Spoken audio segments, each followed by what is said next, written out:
obstacles to living as a disciple of Christ. Yun yung first step. Personal words. Now, our speaker has been with the BCBP since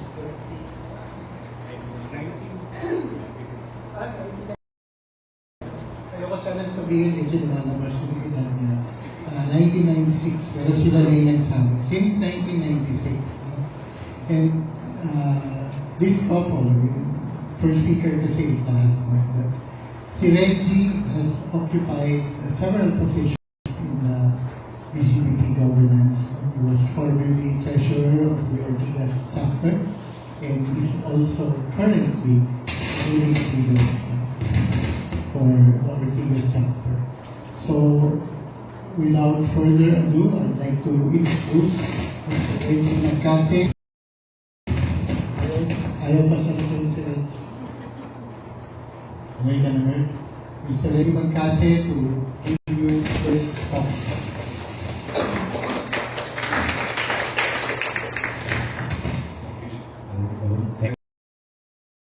Everyone.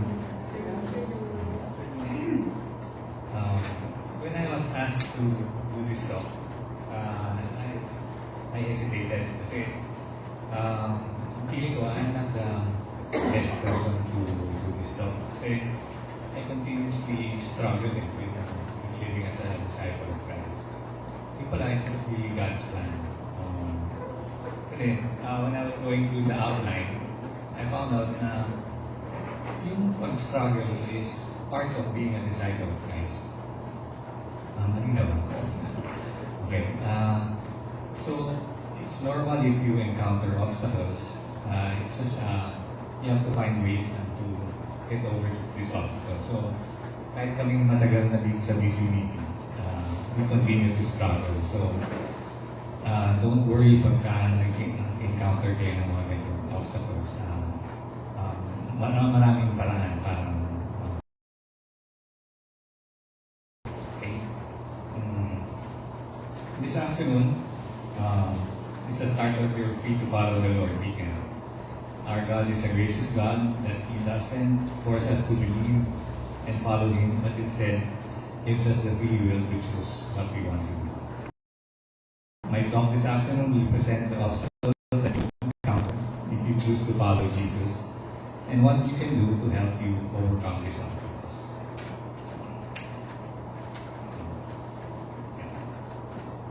Being thank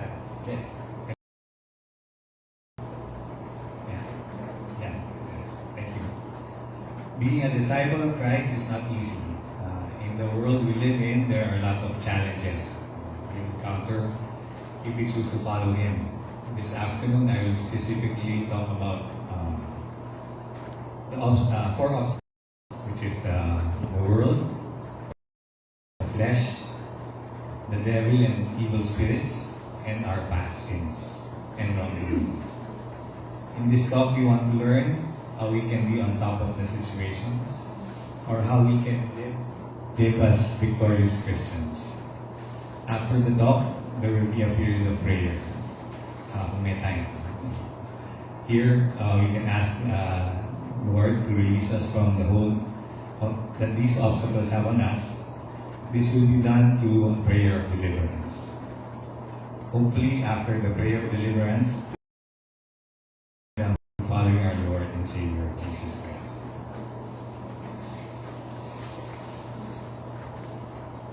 The first problem that we encounter, this is what we tawag nila the world. In the Bible, the world has two meanings, may description ng dalawa. The first one is everything that God created. The second one is the system of ideas, values opposed to God. We'll talk about the first one, everything that God created. Sabi sa Genesis 1, verse 31,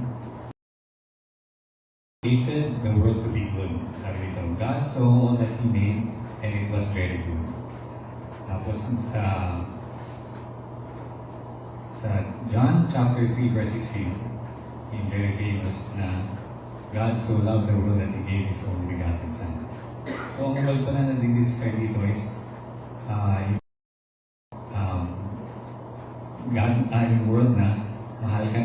at saka mabuti ang mundo, di ba?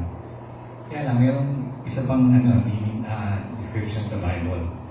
Yun yung the second one, which is a system of ideas opposed to God.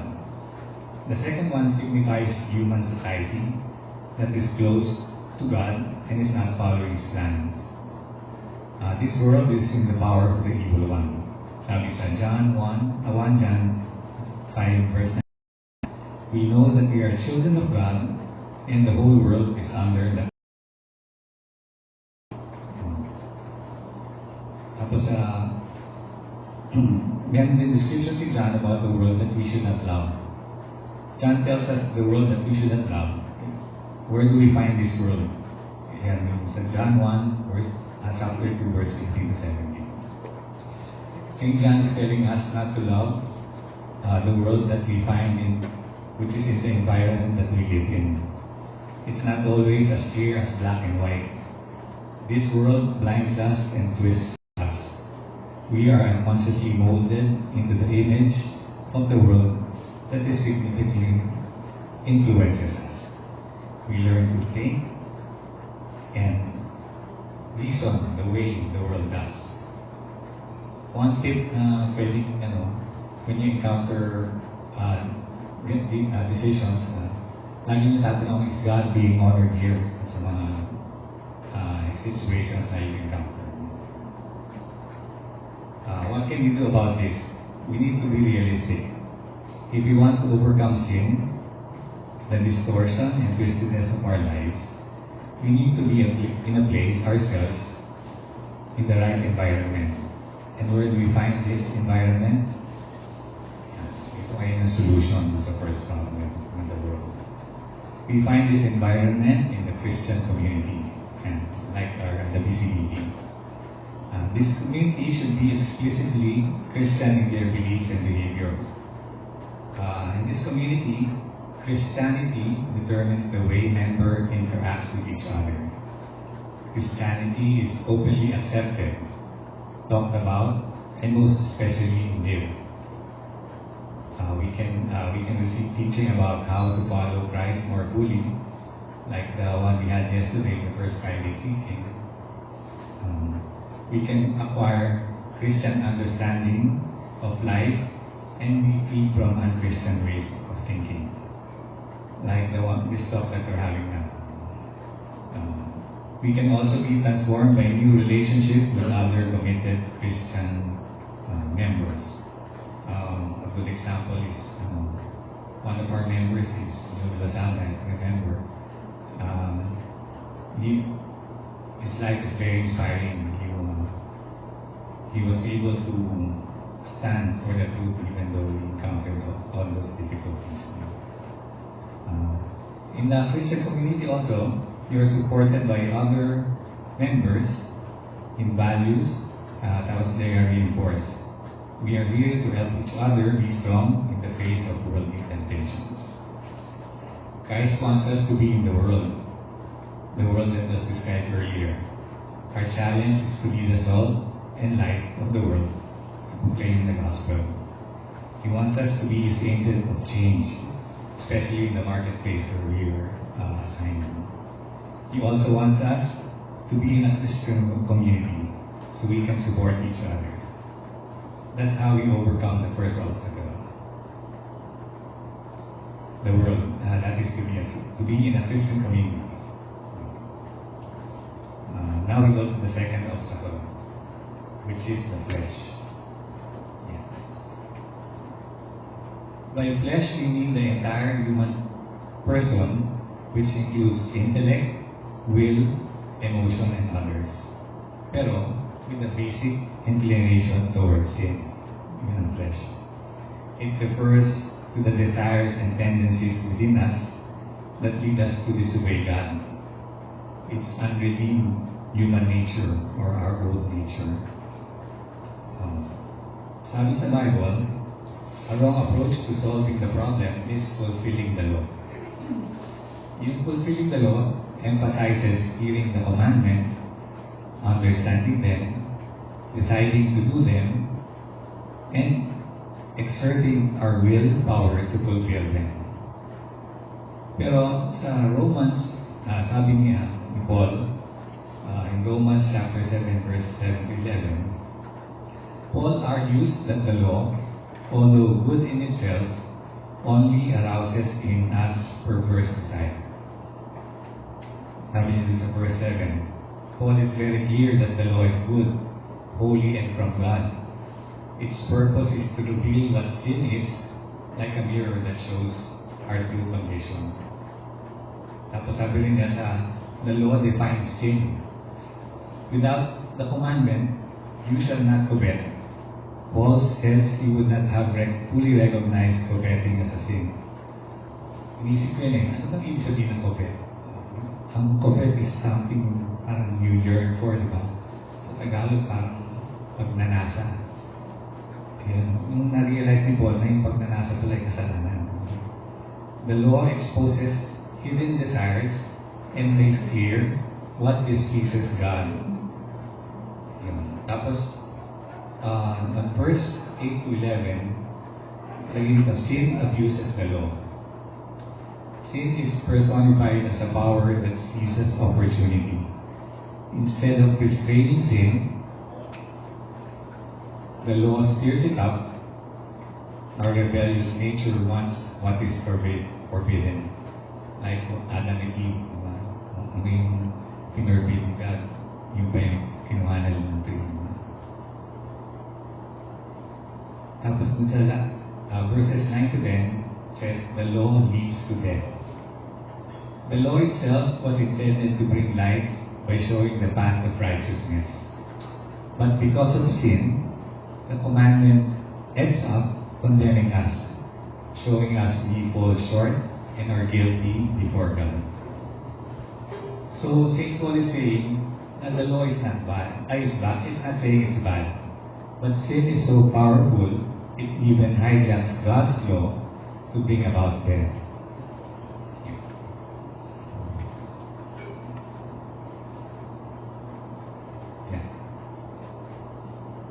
Another reason the law of fulfilling approach does not work because sin has a certain power over us. Most of us know it from experience. How often have we made resolutions not to do a certain thing anymore, only to do it again?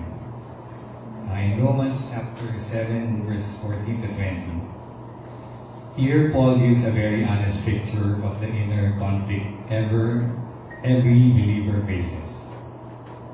The law is spiritual, but we are not.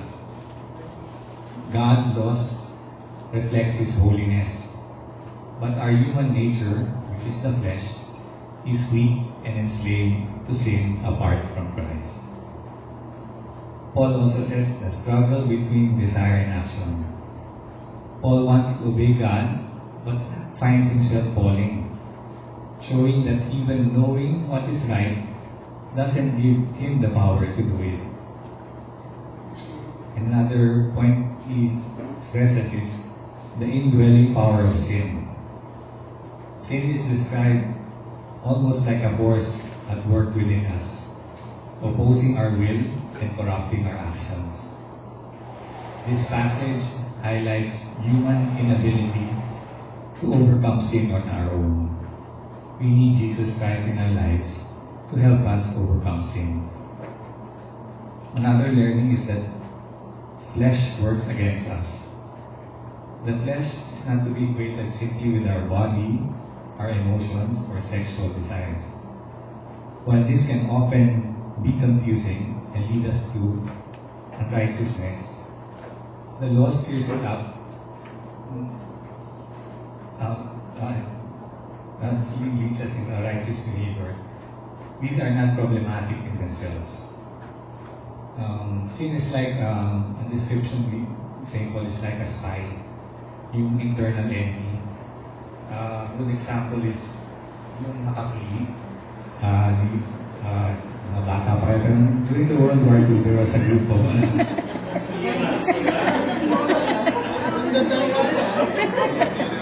hindi ko naman inabot yung makapili. Pero napapili ko. Yung makapili pala, it was during the World War II, yun yung mga nakasuot ng bayo, mga windslits na ano. Tapos tinuturo nila yung mga guerrilla sa mga Hapon. Pero, ang makapelikula, although akala ko, kasi pumipili sila ng mga nagtuturo. Yung pala, the meaning of makapili is makabayan, katipunan ng mga Pilipino. So it's supposed to be a patriotic league of Filipinos.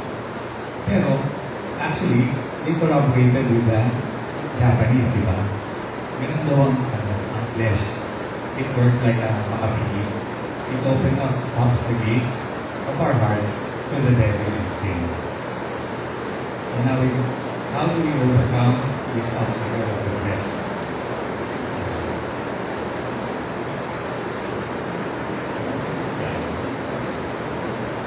Yielding to the Holy Spirit. We are freed from the hold of the flesh to the Holy Spirit within us. That's from Romans chapter 8, verse 9 to 11. Paul draws a clear line. A believer is no longer controlled by the flesh, but by the Spirit. The proof of belonging to Christ is having His Spirit within us. Our bodies are still mortal and affected by sin. But Christ's presence in us gives spiritual life now because His righteousness covers us. The resurrection power of the Holy Spirit, the same Spirit that raised Jesus, is at work in believers, guaranteeing not only spiritual renewal, but also a future resurrection of our mortal bodies. The Spirit living in you is both the evidence of belonging to Christ and the guarantee of eternal life.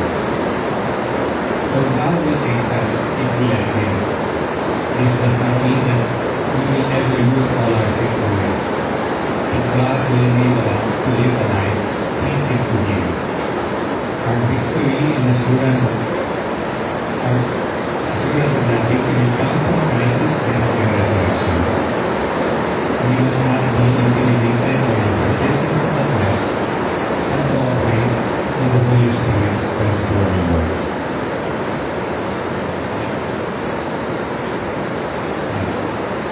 So how do we yield to the Holy Spirit? First, here is surrender every area of your life to Christ.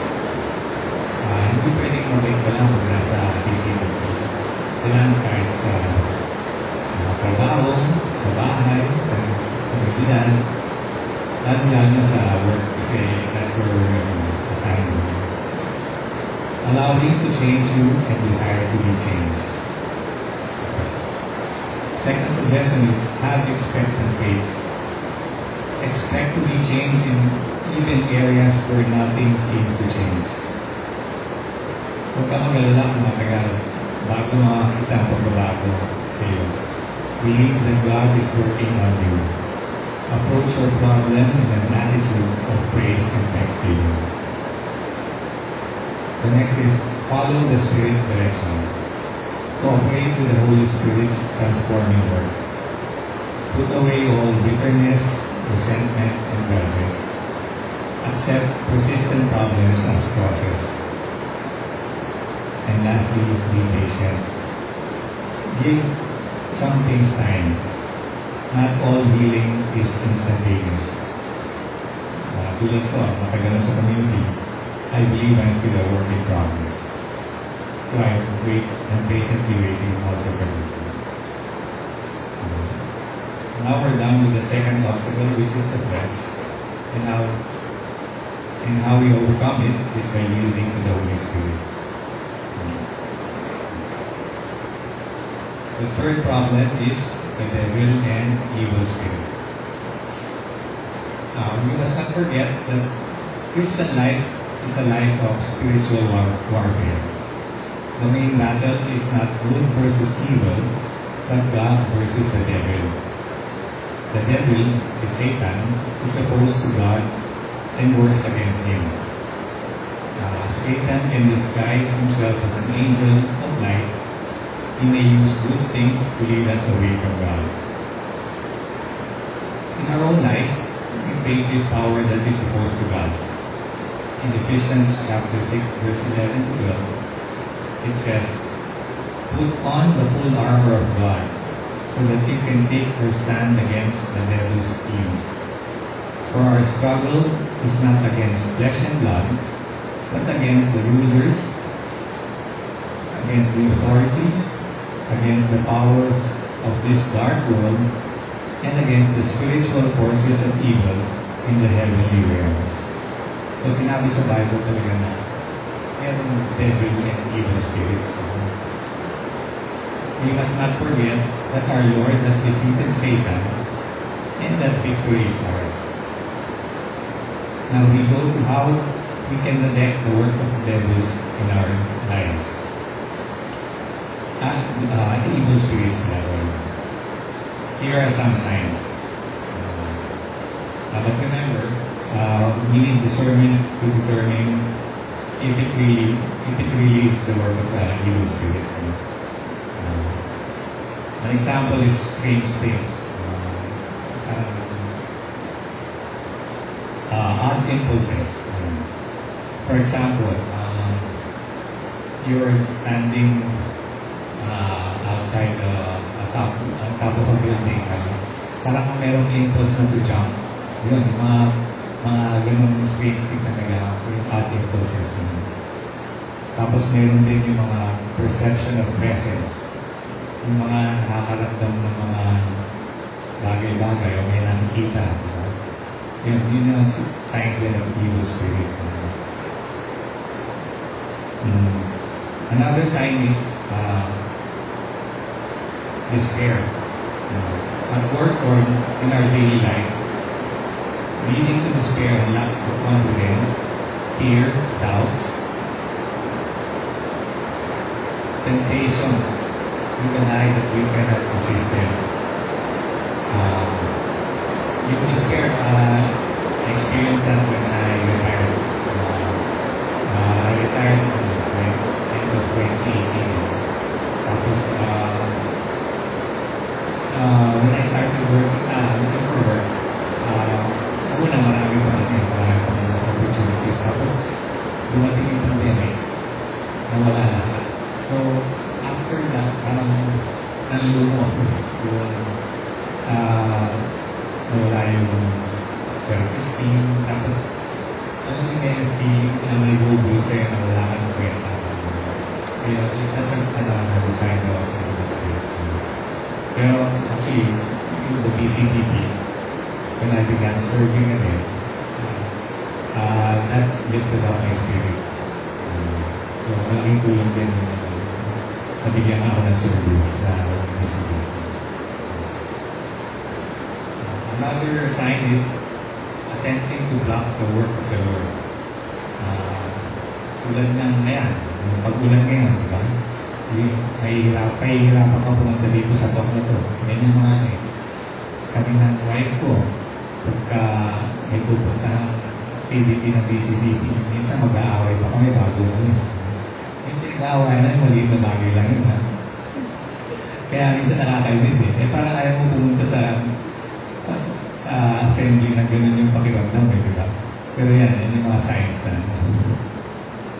Another sign is yung occult involvement. Means activities participating in hidden, supernatural, or mystical practices. Tulad ng mga witchcraft, mga gano'n. Yung divination or nakikipag-usap sa other spirits, yun, mga sample yan. Kung ginagawa nyo ito, kailangan tigilin na kasi it's a sign of the evil spirits. Not everything is the work of evil spirits, but we need to learn and determine the work when it is there. We can break any hold that the devil and evil spirits have over us. So how do we do it?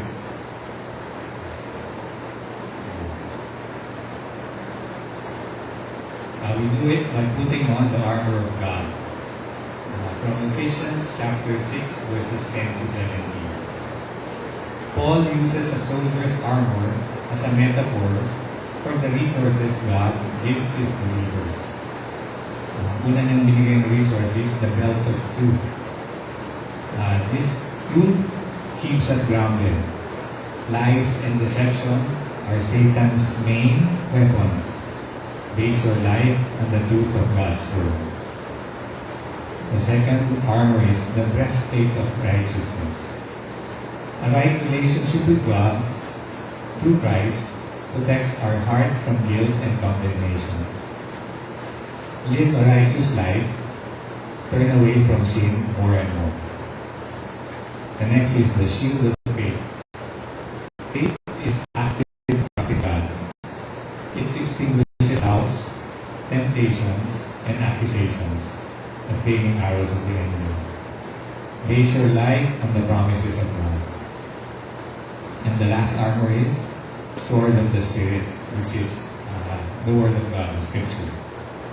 It is both defensive, resisting lies, and offensive, declaring the truth, like what Jesus did when he was tempted in the desert after 40 days. Sinagot niya lahat ng mga temptation ng devil using the Scriptures. What does it mean in our daily life? To put on the armor of God means to live daily in truth, righteousness, faith, and Word of God. Not just to know about them, but to live it through. It's about standing firm, not retreating when faced with temptation, discouragement, or spiritual attack.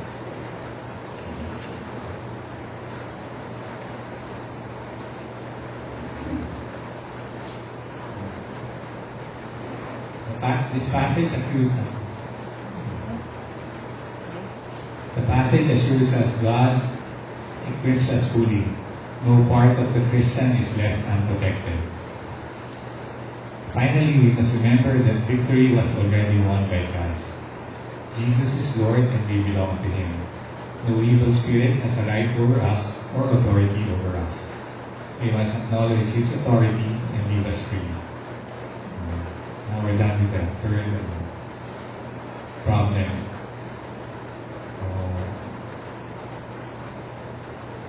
Next, we move on to the last obstacle we encounter, which is our past sins. Up to this point, we talk about the three main obstacles to living the life of Christ.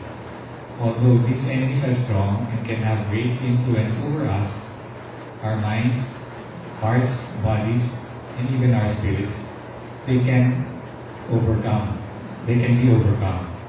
God has given us powerful and effective ways of dealing with them. Against the world, we have the BCDB community. Against the flesh, we have the purifying and transforming power of the Holy Spirit. Against the devil and evil spirits, we have the sure victory of Christ as we put on the armor of God. We need to consider one more obstacle, the final obstacle, which is Christ, the final obstacle to living the life of Christ, which is sin and wrongdoing. So what is sin? It's everything not in accordance with God's plan.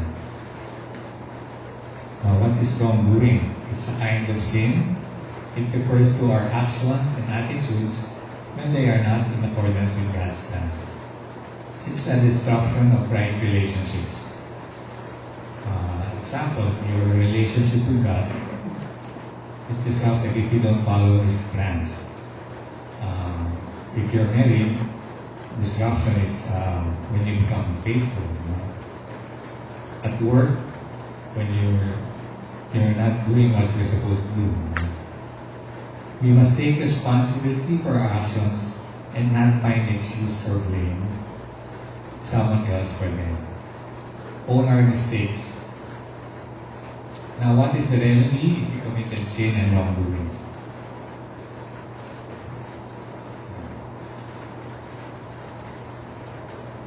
Remedies is repentance and reconciliation.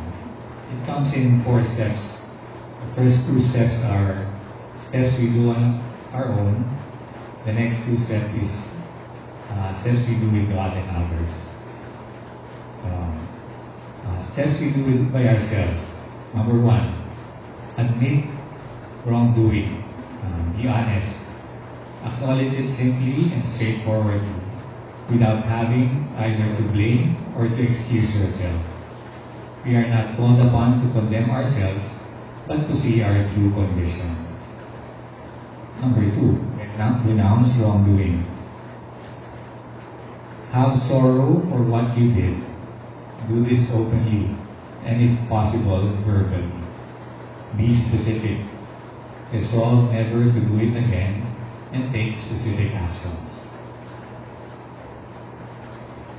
Sorrow for sin is not condemning ourselves or having guilty feelings. Not I am a extremely bad or evil person, but admitting that what I did is wrong. Now we go to the steps to do with God and others. Number 3, ask forgiveness. Confess the wrongdoing.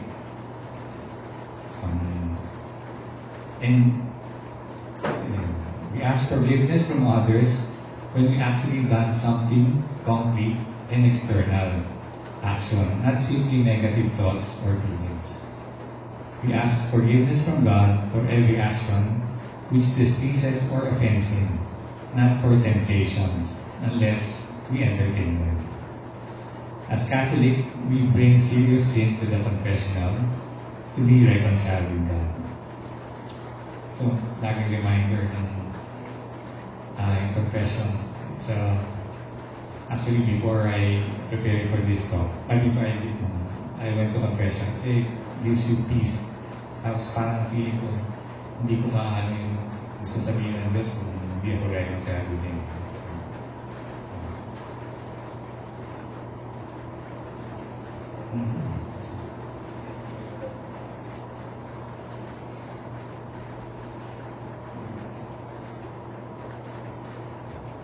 Now, what is the level?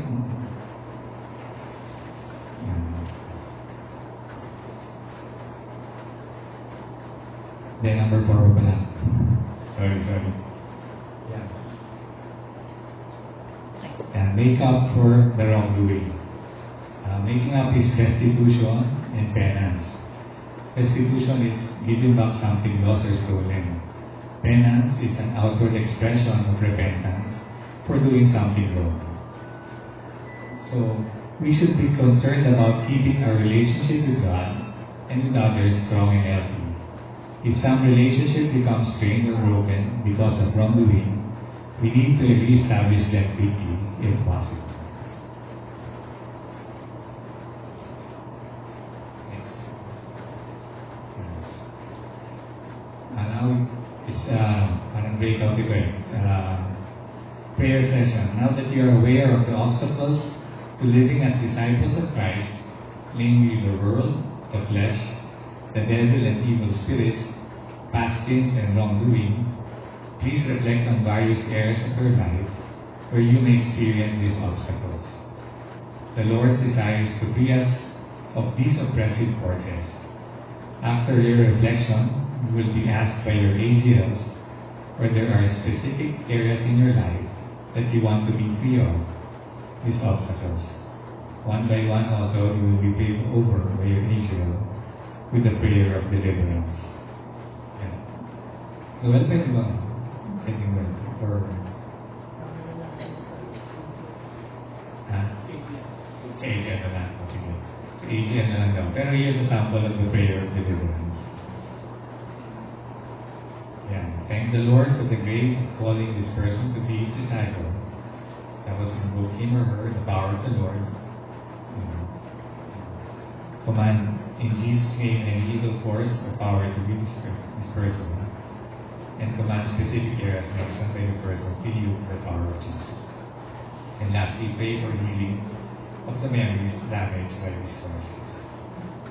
Thank the Lord for the gift of the freedom given to the person. Okay, that's it. Thank you very much.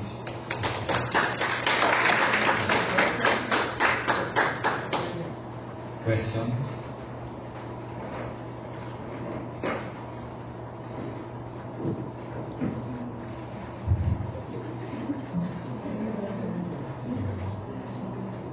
Sige, wala po.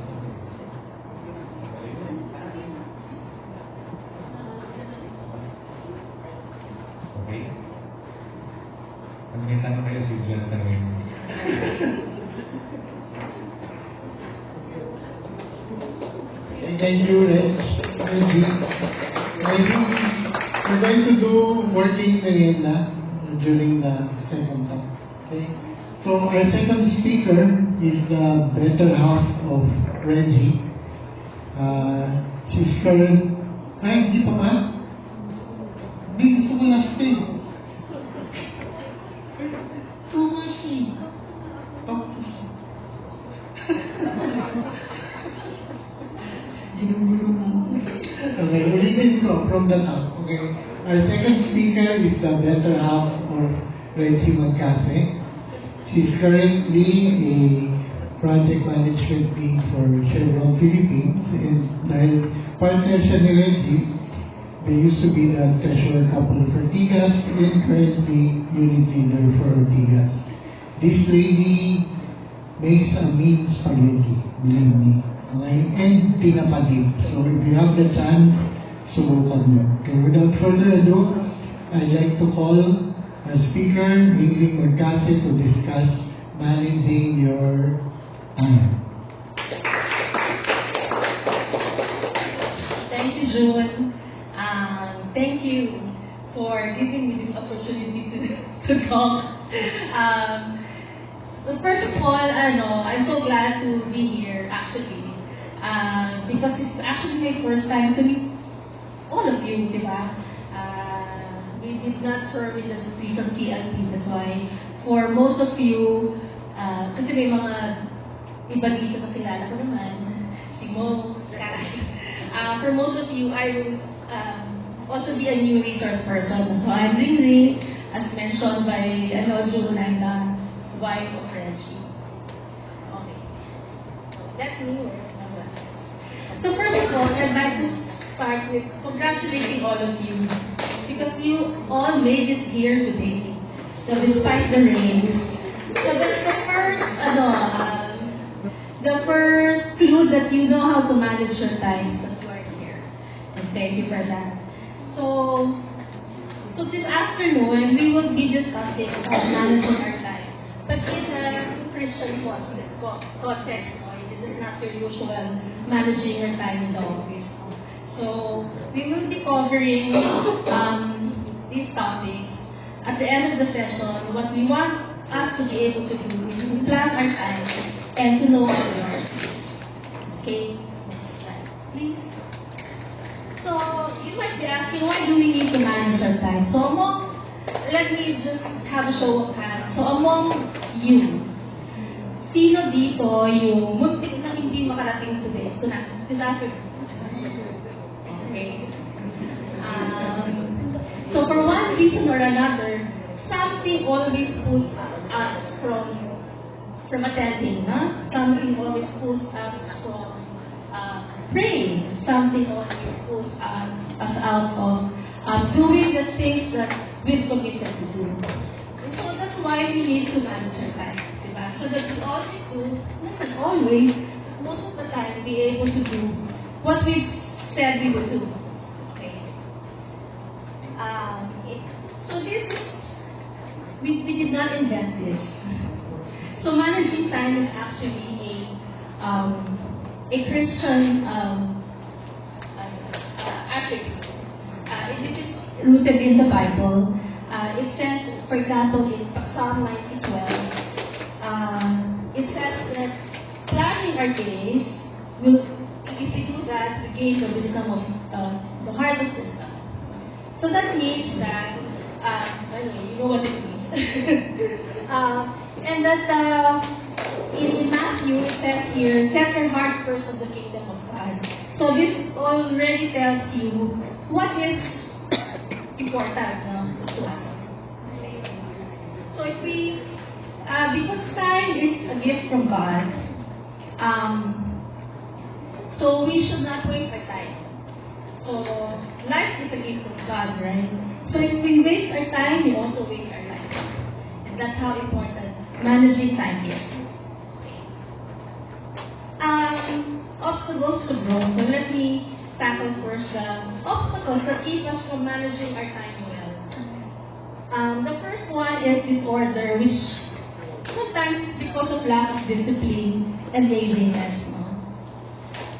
So in the talks that you've had in CLP, I noticed that there are a lot of talks about putting order in our lives. No? So because this order actually leads to... Wait. What should I do? Okay, sorry. Narinig ko yung feedback eh. So, disorder leads to chaotic schedules. Ano? So, chaotic schedules leads to missed deadlines, missed opportunities, and a lot of things that can go wrong when our lives are in disorder. Okay. And what causes this? Sometimes it's the inability to say no. Ano pala alam ko yan? Kaya kasi asawa ko. Andito nga kami, di ba? But really, yung inability to say no, when you're offered when you're invited, hindi lang muna, huwag muna sa community, when you're invited, you have to ask yourself first, or when you're asked to do something, you have to ask yourself first, kaya ko ba gawin yun? Una, di ba? Do you have the skills to do it? And the next question would be, do I have the time for it? So if it's okay to say no, especially when you genuinely think that you are not capable of doing it. We procrastinate. Ako naman yan. Expertise ko naman yung procrastinating. So, it's the habitual delaying of tasks, diba? Kasi, I believe kasi na I thrive in stressful situations. Cramming. I'm a crammer. I confess. Parang, kunyari, bigyan mo ako ng gagawin a month from now. Gagawin ko yan ngayon, kunyari, a month from now, 3 araw. Pero kung a day before ko gagawin yan, may isang oras lang yan kaya gawin. Kaya ko na yan. I'm not encouraging it because sometimes it can lead to low quality of work. But we should recognize that procrastinating also leads to disorder in our lives, no? And leads to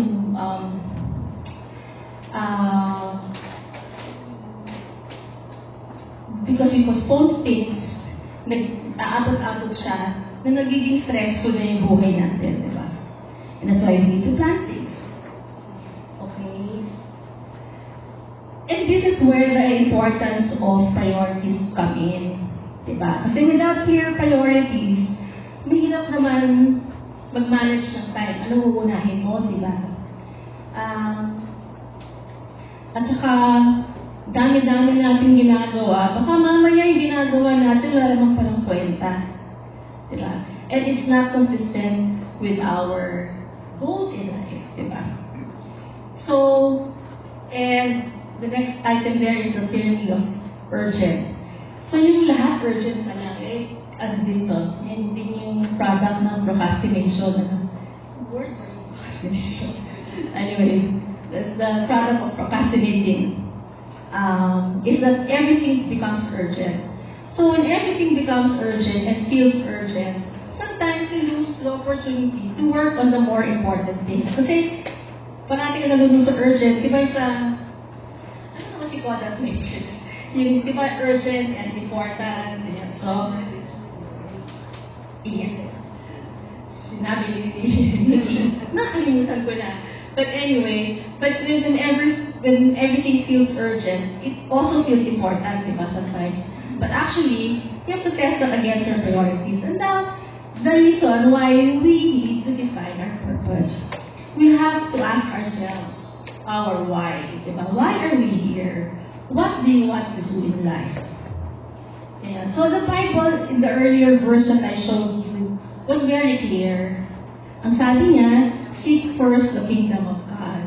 So, and you've heard this so many times, I guess in your CLP. God is the center of our lives. God is first. And this is really true. And putting God first in our lives brings order to our lives. And makes it easier to identify our priorities. And so, it says here, we encourage weekly planning. So, to plan our lives, lagyan natin ng schedule. Later on, I will be showing you a form. But I know that people here don't use calendar that is susulatan pa, di ba? So it's just a suggestion. So there's so many ways, ano. Kanyari, tayo, I'm sure, no, yung kalendaryo naman natin, lahat naman ng ginagawa natin yun, nakalendaryo na yun, di ba? And that's, sana after this talk, we look at our calendars, no, nakatugma ba yun sa mga priorities natin sa buhay? And later on, we will learn how to prioritize as well.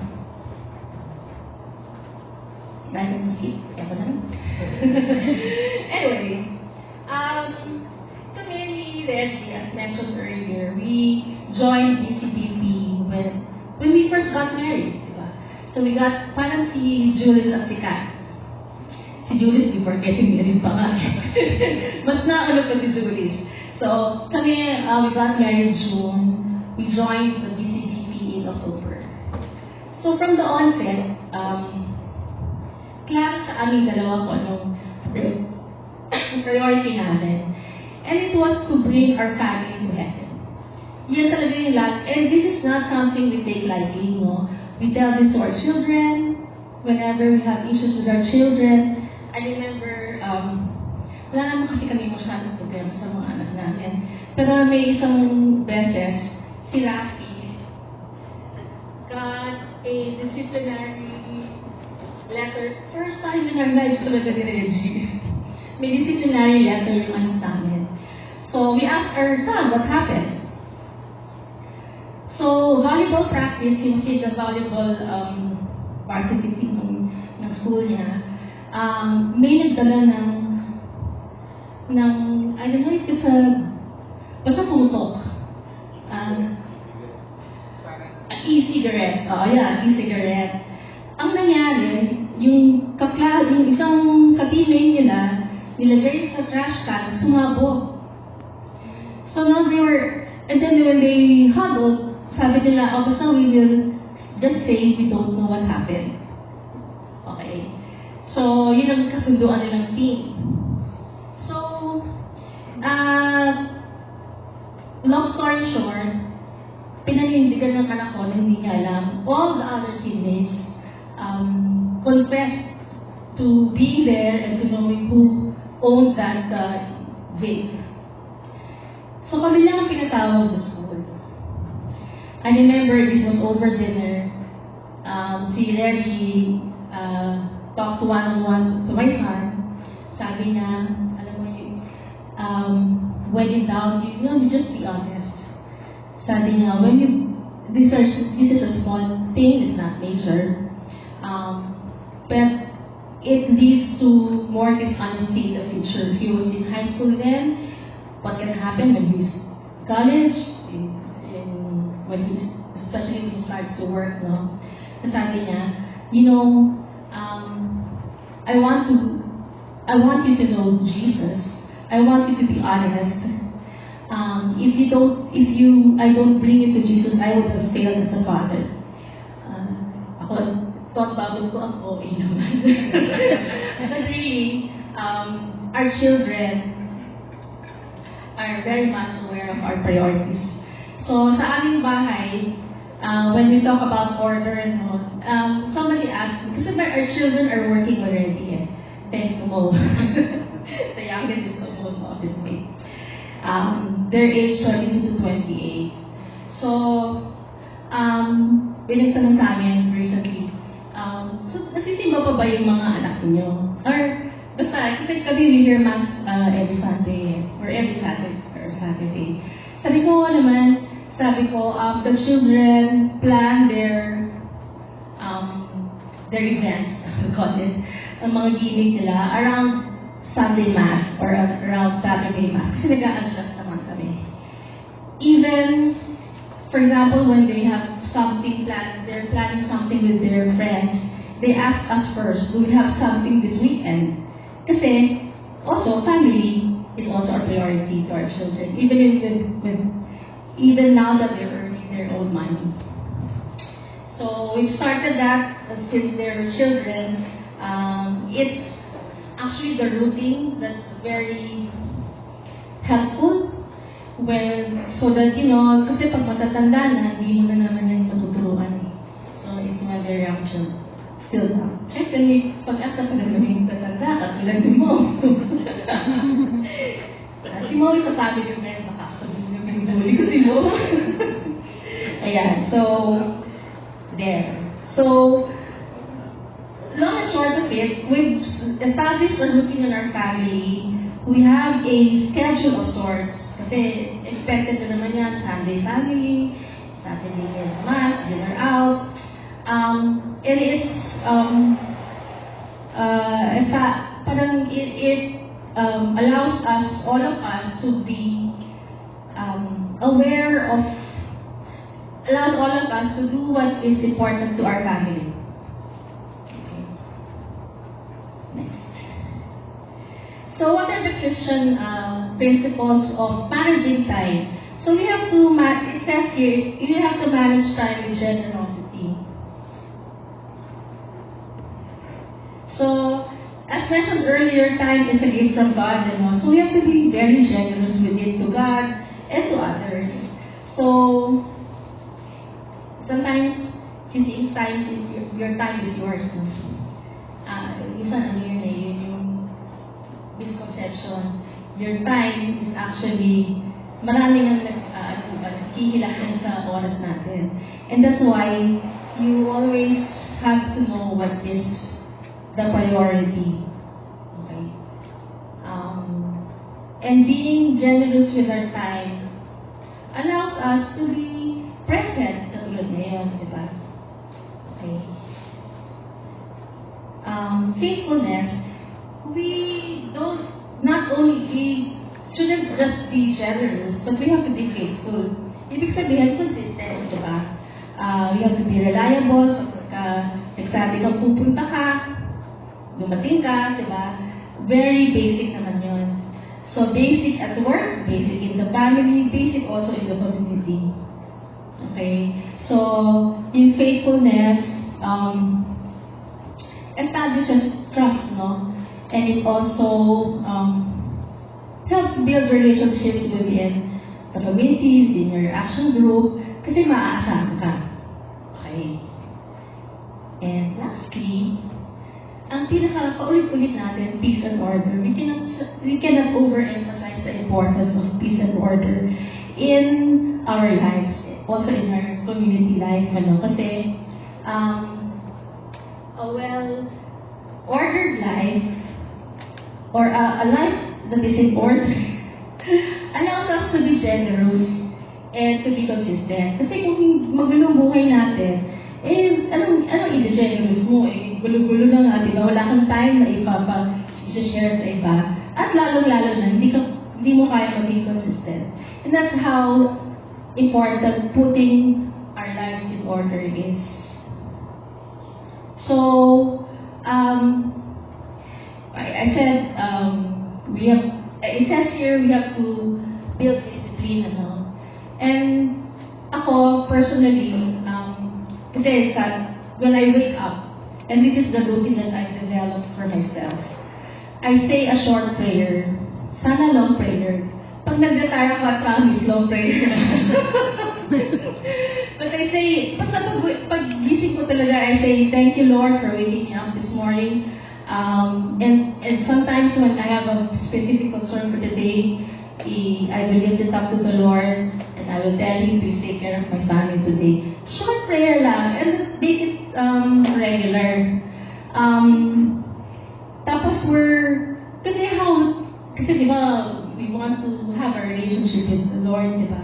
So we have to spend time with Him. So sabi natin, be generous with the Lord. So you have to allot a portion of our day to talk to Him. Kasi parang ano lang yan, pagka asawa mo, or nililigawan mo, or anak mo, hindi mo siya makikilala kung hindi mo kakausapin. At hindi mo siya makikilala if you don't spend time reading the Bible. So, yan yung putting discipline in your daily rituals. Okay?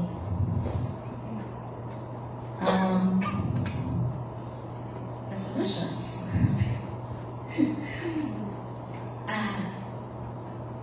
Kaya ako nag-hesitate. Kasi sabi ko, saan ko ba isisingit yung ano ko? So yung importance of putting our lives in order, being generous, being faithful. So kami ni Reggie, as mentioned by Reggie, we've served. Don't get us wrong, we joined 1996. I think we were active in service only, a few years after. Iba-iba naman yan. Yung iba, active agad, di ba? Kami hindi. Slow burn kami. But when we started serving, we served with commitment. We served as action group leader. We served as marami pa. But I think the hardest service talaga that we've ever done is to be the course leader for a CLP. And that's why kudos to Vin for accepting that service. And you have to appreciate Vin, di ba? But why is it so difficult? Kasi tagal yan eh. 13 weeks plus 3 weeks, you commit all your Saturdays for that period. And so when we were offered it, una, syempre, tanong namin, sabi ko, when you're offered the service, you ask yourself, kaya mo ba to? So yun, tinanong namin, kaya ba namin to? Sabi namin, diba, may oras ba kami? Yung oras yan lagi ang challenge, diba? And you have to realize, you have to set time for it. And you have to commit to your service. Putting order in our lives, how important is it to your service, no? Hindi alam ko ni Reggie, no? Pero during the time that we were serving as course leader, hindi ko siya inaaway. I swear. Parang kasi, to me, lalo na kapag araw ng CLP, no? The course leader has to be in the right spirit, has to be in the right mood, has to welcome all the good vibes, and should not invite the evil into the session. And that's how important putting good order is when we serve, or in everything that we do, even in the office, diba? Okay. So, ito na. How do we, can we go back? So, ito na, how do we manage our time? In summary. So, we have to put God first. I hope I've communicated that. Put order in our lives. Schedule actually frees us. I think I've not much talked about this enough, putting a schedule kasi allows you, sabi ko nga, diba, may kalendaryo naman tayo, scheduling things, kasi, ewan ko, yung iba dito ha, nangyayari kasi hindi nagko-commit ka ng multiple times for a single day, diba? So, madalas yan, diba? And that's why, kapag yung mga importanteng bagay, ano ba ang mga importanteng bagay? Ikakasal ka. Yung commitment mo sa community, birthday ganyan, birthday ng anak mo, sa akin, nakakalendaryo lahat yun. So that, I don't commit to anything on those important days. Maaari ako magka-conflict on not so important days, pero yung important days, never ako magka-conflict. Kasi, nandiyan na sa kalendaryo ko at natatagaan ko. Okay? And that's why we're saying schedule actually free us. Kasi makikita mo, kung kaya mong gawin yung kailangan, yung hinihingi sa'yo ng Panginoon, yun na lang. There. And saying no to less important things. Reject laziness. Nandito yun sa outline. Pero yun talaga ang kalabang ko. And it's the work of the devil, di ba? Yung pagpunta ka na ng chapter assembly, natawad na ako. Natawad ako ni Reggie. So, ayan. I confess. And when in doubt, or when you're struggling, or when sobrang dahil mo nang ginagawa, hindi mo na maintindihan ang unahin mo, you can seek help from people in the community, especially your action Action Group leader, and other strong Christians. Sino pa yung other strong Christians? Ayan, si Noel, si Jude, si Vin nga pala, si Bong and Karen, yung mga AGLs niya. So, do not worry. If you're struggling, you're not alone. As Reggie said, he is also a sinner. Everyone is a sinner, and everyone is struggling with our schedules. Thank you, everyone.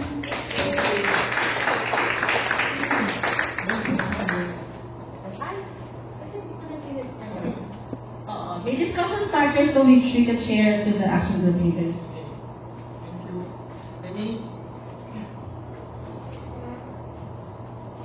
We'll just share the discussion starters with your AGLs, but any questions for Ringling in the topic that she discussed?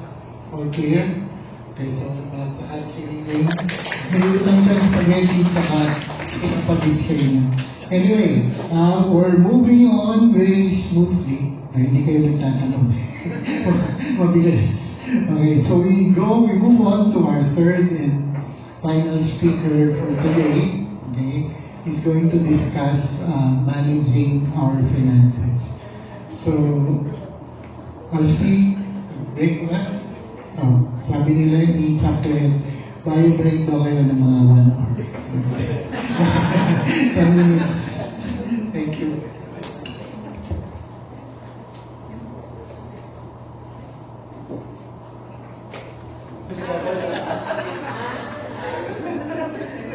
Okay, I guess we're all back. So, we request everybody to settle down again. We'll move on to our third and final talk for this afternoon. Okay, so the topic is managing our finances. Okay, a very important aspect also of putting order in your life. Tumatawa yung mga nasa harap, okay, ko magaling mag-manage finances yan. Anyway, our speaker is a batchmate of Noel and I. Batch 2013 yata. Yeah. Anyway, he has been our hard-working breakfast head for 2 governance terms already. So pag nakikita niyo yung breakfast, laging may isip news siya. Kasi siya nag-organize ng speaker, venue, lahat. Okay? So, I'd like to call on our breakfast head, my batchmate. And by the way, dahil wala kayong breakout group sa topic 1 and 2, sa kanya lahat yung breakout session. So, cover niya lahat. Right? So, I'd like to call on our batchmate, Mert Natividad. Salamat, Jun. Good afternoon. Actually, ito yung pinakamahirap na part of the talk. Because it's the last talk, so everybody's like itching to go home. Diba? So, we'll try to do justice on this one also. Tsaka, you all have your coffee already, right? No? Okay, so, walang makakatulog din. So, my topic is managing finance. And first part, Reggie mentioned about discipleship, right? Ring talked about managing time and emphasized basically putting good order, into our lives. Managing finance, I think, is one of them. So we go back to muna yung mission natin. Ang vision natin sa DCBP is bring Christ to the marketplace and leave the marketplace for Christ. In essence, really, that's discipleship, diba? So that's really like discipleship, where we are essentially disciples of Christ. Sabi nga natin, that's our mission. And to be disciples of Christ, it's really, we have to put Christ also first in our lives. And part of that is really putting order in everything that we do. Kasi that's what Christ is. That's what we strive for. And part of that is really managing our finances. Especially now, we're basically in this world, managing finances is very important. Next slide, please. Okay. Ito yung mga I would say values, yung mga views lang regarding handling our personal finances. First of all, we're really stewards, no? Stewards of like our wealth or like our talent and all. We're mere stewards. And as stewards, we need to really put order into everything that we do, right? Especially as far as like wealth and finances is concerned. Secondly, we have to be financially independent also. And part of that is like really living within our means. We have, all of us, we have like different, like, so I would say, capacity and like, our, in terms of like finances and all, we just have to like really live within our means and as much as possible, avoid debt. Wrong debt. I'd like to emphasize that. Wrong debt. And that boils down to basically purposeful debt. Okay, and then lastly, we have to be generous. Generous in the sense that, we give back to the community, the BCBP, our chapter. We go back, or we give back to the Lord, to the church, and to those who are in need. Okay, so isahin natin. Okay. Let's go first to the aspect of like stewardship. Next slide, please. Ako, I would refer to the parable of Jesus Christ of the talents. Okay, regarding this point. Everything, the premise really is everything comes from God and we are His steward. Ano yung parable of the talents? I'll summarize it. But there's this master who basically called over 3 of his, shall we say, workers. Yung isa, binigyan niya ng 5 talents. Yung isa, binigyan ng 2. Yung isa, binigyan ng 1. Tapos kinagtuwing. Diba? He gave back, he did an accounting. The one he gave 5, to whom he gave 5 talents, came back and said, I'm giving you the 5 talents and I'm giving you 5 more. So, happy. And the master basically gave him more. The one with the 2 talents came to him, did an accounting, gave back the 2, and gave out 2 more. Happy again. Right? He took good care of the talent that was given, or the money that was given, the wealth that was given. The third one came back and said, well, I give your one talent that you gave me, I'm giving it back to you. But because I know you're somebody who would demand and everything, and he was worried that, he might lose it, so, he just kept it. Nagalit yung master. Diba? And I think that's, I took this one because I think that's for the most part what we should be. We're stewards, we're mere stewards, but there's like 3 things that we need to do there. We're stewards, so we don't own the wealth, we don't own the talent, we don't own the skill. It's all coming from God. It's all coming from Him. Second is, it's given to us, it's lent to us actually, I would say, and we have to manage it well. Whatever talent that we have, whatever skill that we have, whatever wealth comes to us, we need to manage it and take good care of it. In fact, the expectation is we make it work. Diba? Siguro that's why nag-aaral kayo, diba? Nagtatrabaho kayo, and everything to like really put that into good use. Third is, we need to share it. It's not ours, it's God's. And really, God Himself is like saying, diba, i-share mo yan. And that came to like the third part, which is like really being like a generous person.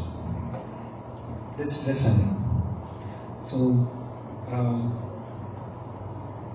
I think that's what is important there. Everything comes from Him. None of this is ours, and we just have to like really put it into good use. Okay. And really, putting it into good use is like really trying to multiply it into like use by honest means. Diba? Nowadays we hear a lot of like wealth and everything, but wealth accumulated the wrong way. Hindi naman dapat yan. Diba? Talagang kumbaga we need to put it, magbanat tayo ng buto. Diba? Next slide please.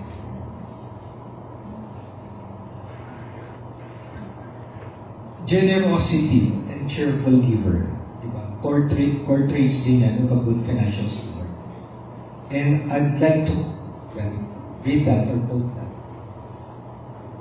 Remember this, whoever sows sparingly will also reap sparingly, and whoever sows generously will also reap generously. Each of you should give what you have decided in your heart to give, not reluctantly or under compulsion, but God loves a cheerful giver. So, steward, you were given something, you make the most out of it. What you gain from it also, you share it.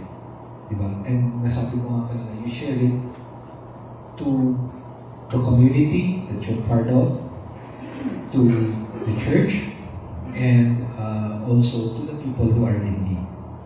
And maybe there are like different views there, but the thing with community and the church, I think, is pretty straightforward also.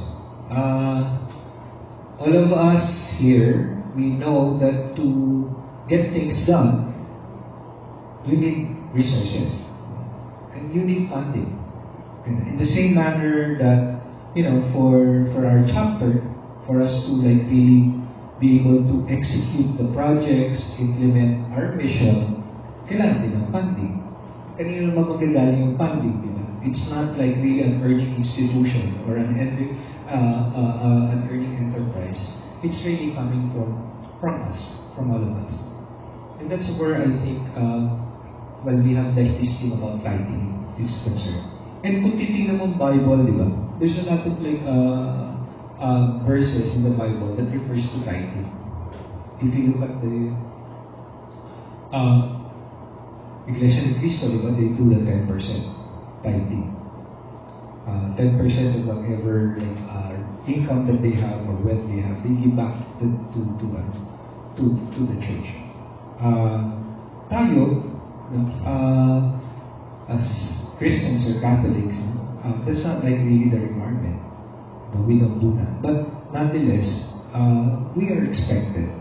But because of like, being generous in everything and giving back to God, we're really also expected to provide that. Now, as far as BCBP is concerned and the community is concerned, we do tithe. But ito yung guidelines that we hear from our elders about tithing. The amount is not really very important. You give to your ability, right? And what's your need. Of course, you should not be giving that in such a manner that you're actually going to be stressed and would fall into debt. Hindi naman ganun yun eh. But what's important is it is regular. Regular because just like any, shall we say, institution, we have to plan. And part of that planning is really also understanding what you expect to have in terms of funds. So it's important that we do that. And in the same manner, we share in the church. Diba? Every Sunday when we go to Mass and everything, we offer part of like, what we are able to have like save or gain to the church. Ganun din. In fact, actually, after this talk and during your AGM, we will be showing you a tithing form, which all of the members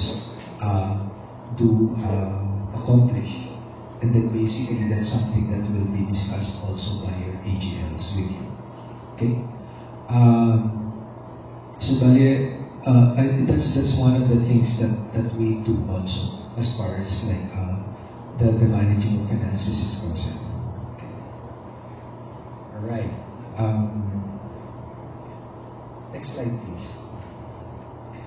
Ito yung part na medyo mas gusto ko to. But this part is it's really just like some practical tips regarding managing finances. And later on, I'll show you also a worksheet that's like recommended for people to use in managing their finances. But let me just go over like this 4 bullet points first. Practical tips on putting finances in order. One is you really have to plan. That's part of it. Understanding what's your resources and what you have at any given point in time. So it's worthwhile and it makes good sense to prepare a budget. Or I would extend it even to a cash flow. Kasi importante yung timing eh.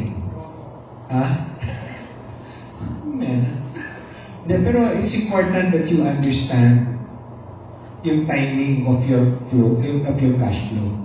Diba? Kasi normally, liquidity ang kalaban mo eh, diba? Kasi kung meron ka ng need for the money, wala kang ng cash, may problema ka pa rin, diba? Kahit na sabihin mo na, kung nga ba lahat ng bayarin mo nasa first week of the month, and you only get your pay at the end of the month, then you still have a problem.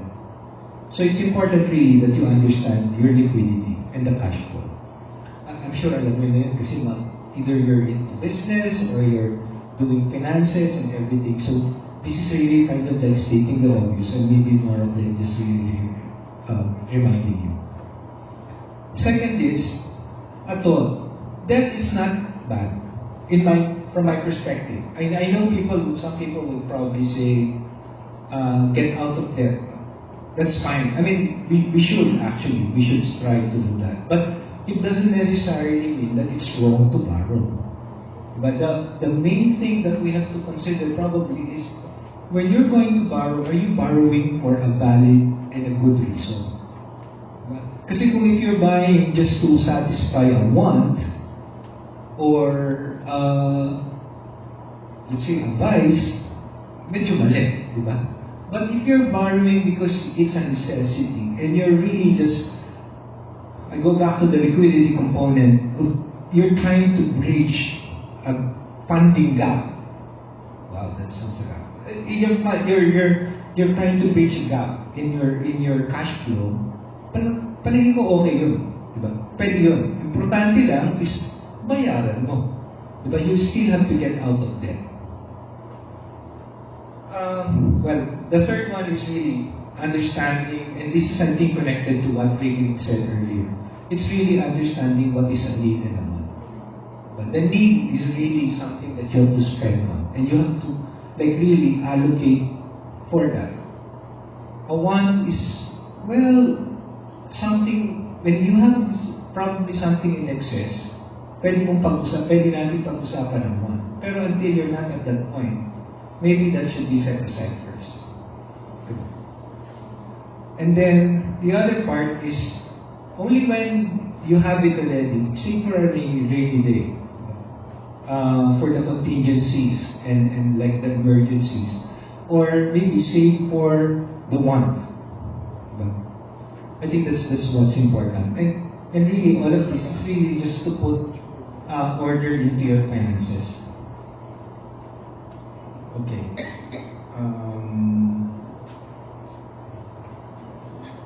Let's now go to the before I go to like the forms and all this, just this reminder siguro. At the end of the day, we always have to be guided by what is like really important in life. Sabi nga ni kanina, priorities is important when you manage time and all.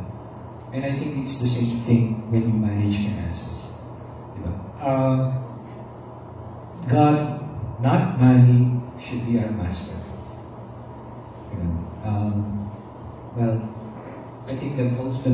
appropriate verse really for that is that one that we have there, Matthew 6, verse 24. You cannot have like two masters. Diba? It's either you go for mammon or money or wealth, or you put God. And I think we are all here and we all want to be part of the community, or we're part of the community because we want to put priority really in God, or on God rather. So siguro yun na, kailangan lang natin tandaan yun. And I think that basically should set the direction also in terms of like how we want to manage finances. The last part here are like really just slides. Honestly, I will not go into the very specifics of it. This will be given to you, and you can run through the numbers, no? But essentially, what you're doing is you're trying to understand ano ba yung mga sources of income or revenue.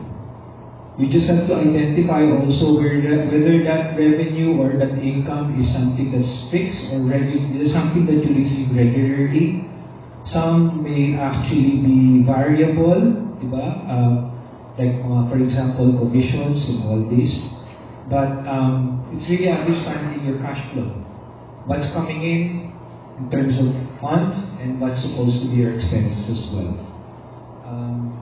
Ano yan? Nilato ko siya parang income statement. One side na panay revenue, yung kabilang side panay expenses. The last two slides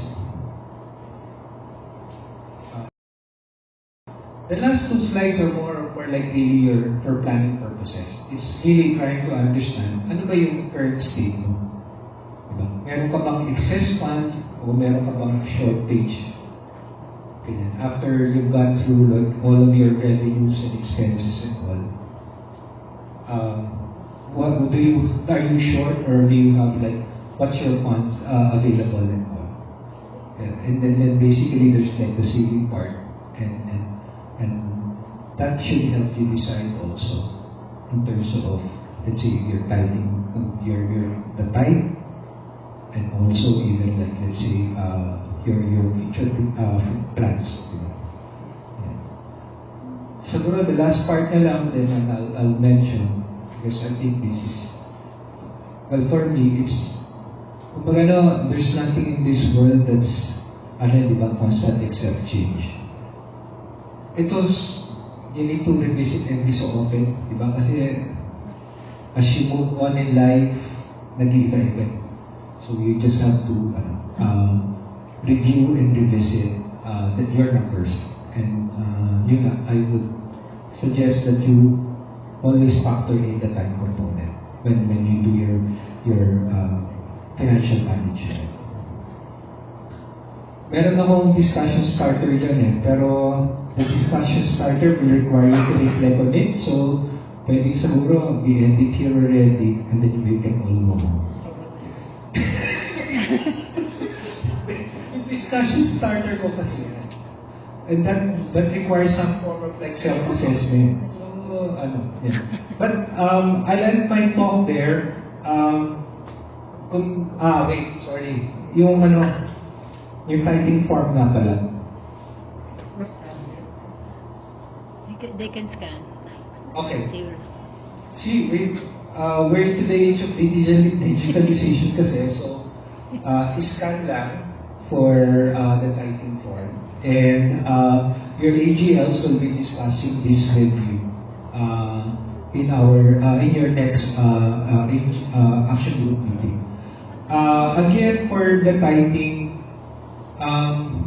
what's important is it is regular. Kung pag nakita niyo yung tithing form, it will ask you, monthly ba to? Quarterly? Semi-annual? Annual? It really all depends on you. No? I mean, that's the key thing there. It has to be regular because it's also needed by the chapter for the chapter to be able to plan accordingly in terms of its activities. Questions? Going once, twice, thrice.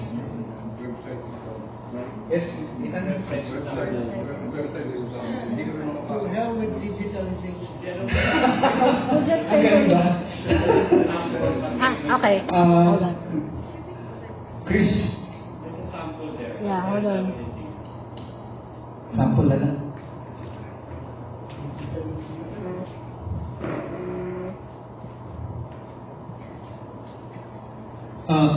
Ethan, thank you for pointing that out. Yan.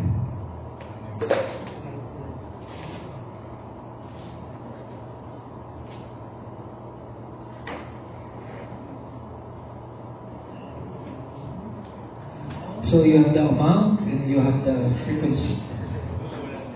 Okay? Yan lang naman yung fill up on the part. So that's how it should look.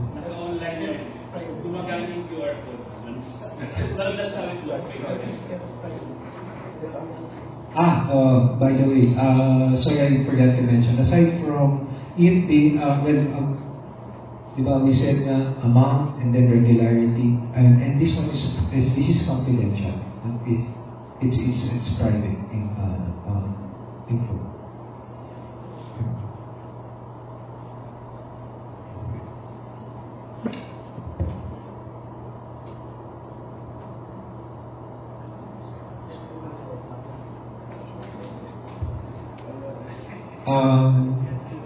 Vin, thank you for the reminder. I think I should thank Ring or Nicky Browder for that. But, by the way, sa typing kasi nga pala, well, there's single and couple, di ba? Normally, yung couple, you combine, right? You just like prepare one typing form for the couple. How's the case of Jensen and June? Very so, pwede isang typing form na lang.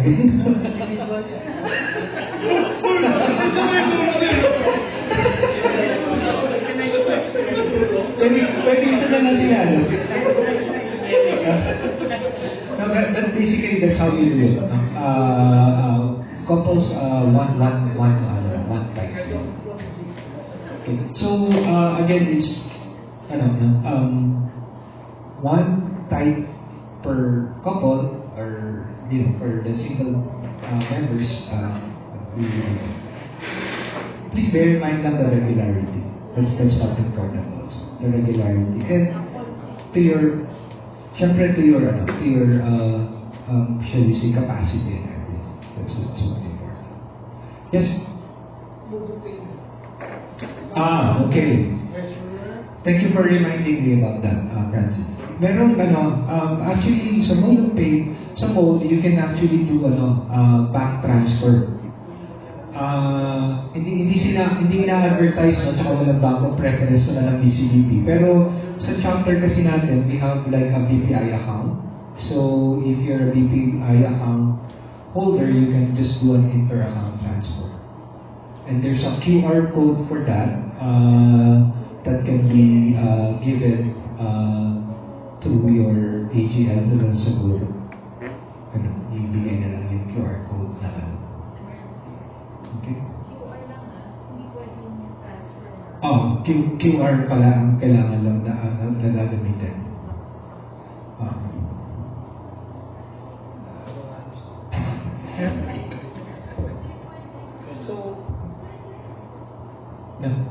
Okay?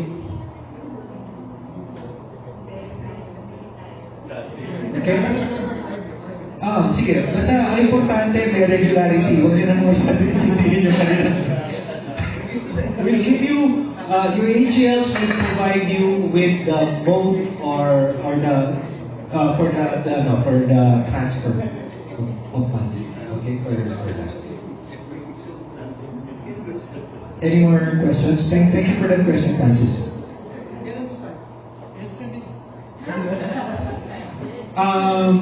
Start. I think by the time you have your first action group meeting after this, you would already have sent your type. No, but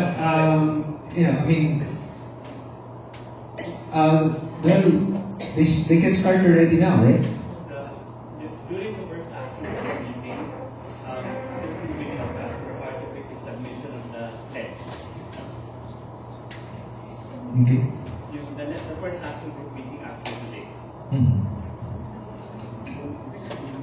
Any more questions?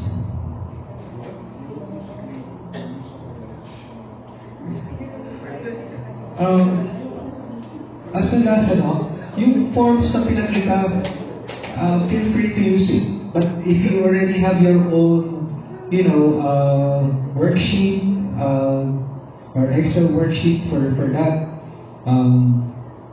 please go ahead and continue to use it. Ang importante lang is really organize and put order into your finances.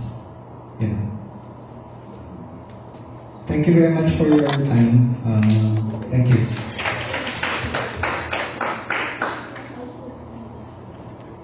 Okay, thank you, Mark. Magtatampo si Ring para si Ren. Kasi kay Mark, nagbigay kayo ng mga dalawang question. Last chance, may question kayo sa first two speakers. Wala? Anyway, okay. Before we close, I'd like to give out some few reminders. Most important is for you already, those of you present here, to more or less block off your schedule for October. Yung October 11, which is the first 3 talks for the PCBP Business Retreat. We'll give you more details on the venue, time, etc., etc. But more or less block off that date already. And then we'll continuously update you on the following schedules. Right? And reminders also that those of you who have registered dun sa MPK, if you tinker with it a little, you will notice that there are upcoming events. So upcoming events like breakfast, these are mission activities held every Saturday morning. Meron din breakfast at night. So check nyo kailan naka-schedule yan. As well as the formation activities. Okay? As associate members, you are encouraged, you are invited and encouraged to attend those, pero hindi naman namin sinasabing mandatory attendance for those activities while you're still members information. But we would love to have you there in those activities, lalo na yung breakfast. We're going to have a breakfast at night, and we have a very good speaker also according to nakikita yung lineup. So if you have the time, please drop by and join us. Alright, so if there are no more questions, we'd like to ask you to give our 3 speakers for this afternoon a round of applause.